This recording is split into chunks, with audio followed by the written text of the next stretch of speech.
Hello to all my beautiful knights and queens of the world. You already know who it is. It's Mr. Royal Diamond, aka Mr.RoyalNieves, coming back at you with another what phenomenal video. So let's get into it. This is a big one. Big one. So my topic today is gonna be about, oh my god. Forgive me, I gotta look for it because I wrote it down in my message. Am I bugging? I know I'm not bugging. I just seen you. Okay, what is this? Is it after this? My apologies, I'm sorry. Okay, here we go. I don't even know. Lord, I want a yard. Oh, here we go. Basically, I'm a little tired, but anywho, do it for God and not for the approval of others. Do it for God and not the approval for others. Do it for God and not for the approval of others. And what I mean by that is basically,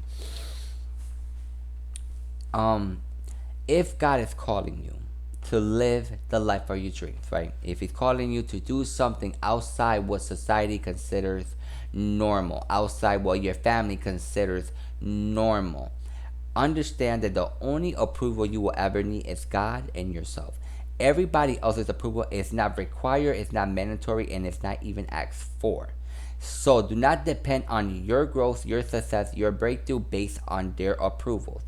So if God is calling you to step out of your comfort zone and to live the life of your dreams in pursuing the purpose He calls you towards, based off and out of your gifts and talent, in order to not only bring Him more glory, but for allowing yourself to fully express all that you are in the journey of becoming. You understand what I'm telling you? So we do a lot of things for the approval of God, to make God proud. You understand? You understand what I'm telling you? This is going against society's standard of so-called beauty, normal, of standards of living, all of these things. You know what I'm saying? Basically, my examples are when it comes to love.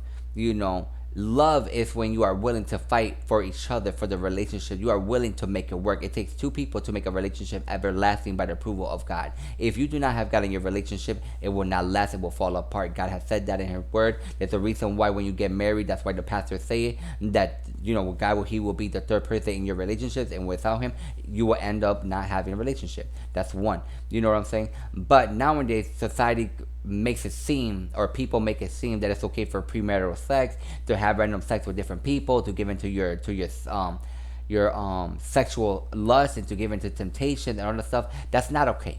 Because eventually it would not only destroy your reputation, it would destroy a part of you, of your self-worth. It will destroy a part of your holiness, of who God made you to be. Part of your pure self is basically what I'm saying. Because if you're trying to find true love after you've been a cheater for like 30 years, it's going to be very hard for you to find true love, because now you have a long history of a reputation of being a cheater. You get what I'm saying? That's the proof in the pudding right there. Also, God is telling you to, kind of like, not hang around with certain people anymore. You get what I'm saying? And they make fun of you. They be like, oh, why you don't want to hang out with us, da-da-da. You do it for the approval of God. You don't do it for their approval. You get what I'm saying? Then they come find out those people didn't have your best interest in their hearts. That's why God removed them out of your life. Or He kind of telling you to distance yourself, because He's calling you to greater things. If God is telling you to make friends with, if God is calling you to make friends with business owners and entrepreneurs, CEOs, people who are actually going places in their life, He's telling you to attend seminars and events. That's going against society standards. That's going against corporate America. That's basically you walking in your own truth. You know what I'm saying? And that empowerment of what God is calling you to do. That's basically approved by God. You doing it for the approval of God, because it's calling you to do something more than just the bare minimum, average, mediocre. He did not create all of us to live a basic, average life. He called us to live a tremendous and incredible life. People don't believe in that concept for the simple fact society has programmed to think very less of themselves. In return, why so many people, humanity, not only is crumbling, but they don't carry themselves as pristine people, God's people. We're more self-respect. We're more backbone. We're more firmness in their convictions in Him. You understand what I'm telling you?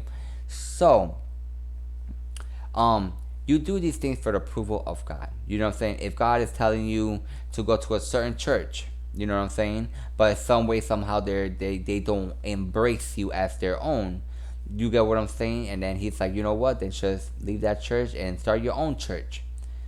Other churches may not understand, like, okay, like they're not gonna understand, but you're not doing for their approval. God is calling you to do this for a reason. You know, get what I'm saying? So you have to sow the seed, plant the seed, nourish the seed. That could be for however long, and then the fruit, the yielding of results and success, not only for yourself but ultimately for God and His kingdom, will be brought forth. He will multiply because you have been faithful and loyal and true to what He's calling you to do. So many people are afraid of this for the simple fact they don't know what their truth is in God. They don't know what God is calling them to do. This is why it's so important for you to have, one, a relationship with Him, two, to be very transparent and honest with Him, three, to be loyal in your walk with Him. So you will always have His presence, His ordained divine favor in your life and what you do. But you have to first ask God to clarify, what is it, your purpose? A lot of people are afraid to ask God for their purpose because they automatically think it's supposed to be like some kind of preacher or pastor, which is further from the truth. You know what I'm saying? Not everybody's meant to be a preacher or pastor. Same thing, not everybody's meant to be a doctor. But you can confess the word of the Lord and the truth of your testimony because of His generosity and glory through your skills and talent. Like, you could be a doctor, a nurse, a chef, but still be like, this was because of God. Like, one day God called my spirit to do something more, and that right there is your testimony. You tell it somebody else as you're whipping up a burger because you're a chef, but you're still ministering. You get what I'm saying? You're still telling them the truth of what the word said, or how God has been faithful to you. You get what I'm saying? Or there's only certain people that you have to ask God first to be a pastor. It's not because someone in the church telling you to be a pastor. No, you have to make sure God is calling you to be a pastor. It has to be ordained by God. It has to be a calling from God. Not because other people is telling you to be that. No, you have to be like, you pray to God and allow Him to clarify what He wants you to do. You get what I'm saying? And enjoy that journey. You know what I'm saying? Sometimes people be so afraid, because I've been there, because I really believe that I was called to be a pastor or a preacher when, in reality, I really don't know. You know what I'm saying? But I do talk about God in all my ways. You get what I'm saying? Not only by my word and mouth, but by my action, by my thoughts, by my speech pattern, by how I treat people, by how I treat other, I minister to other people as well. About God's words and how faithful and how He tells you to read scriptures, and about His healing, about His mercy, about His strength, about His divine favor, and all of these things. You get what I'm saying? In my way of being, you know what I'm saying? Me being, embracing all of me. You know what I'm saying? Becoming the YouTube He's telling me to become. Becoming a business owner in order to use that to help bring Him more glory and more praise, and to do bigger and better things to help bless other people who are in need.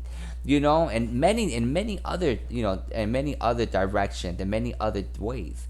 You get what I'm saying? Because at the end of the day, God is calling people to live their truth in their gifts and talent, and fulfilling a purpose that gives God the praise and glory. You get what I'm saying? But a lot of people don't begin to ask God for their life, for their dreams, or what their purpose is, because they really believe it's supposed to be a pastor or minister. But you would know if that's part of you, because that's something that it will excite you. It was something that will make you happy. It was something that is calling, is what God is telling you to do. That's how you begin to know where, in what direction to go. But most importantly, make sure you consult with God, so He is able to help and direct your path, your ways towards that life. You get what I'm saying? But with that, I'm done. You already know. Like I say in all my videos, I love you. God bless you. I thank you. Let's take the world by storm. Remember that you're doing it for the approval of God and not for other people. Even if your family's against you, your friends, family, and loved ones, then by all means. But until my next one, peace.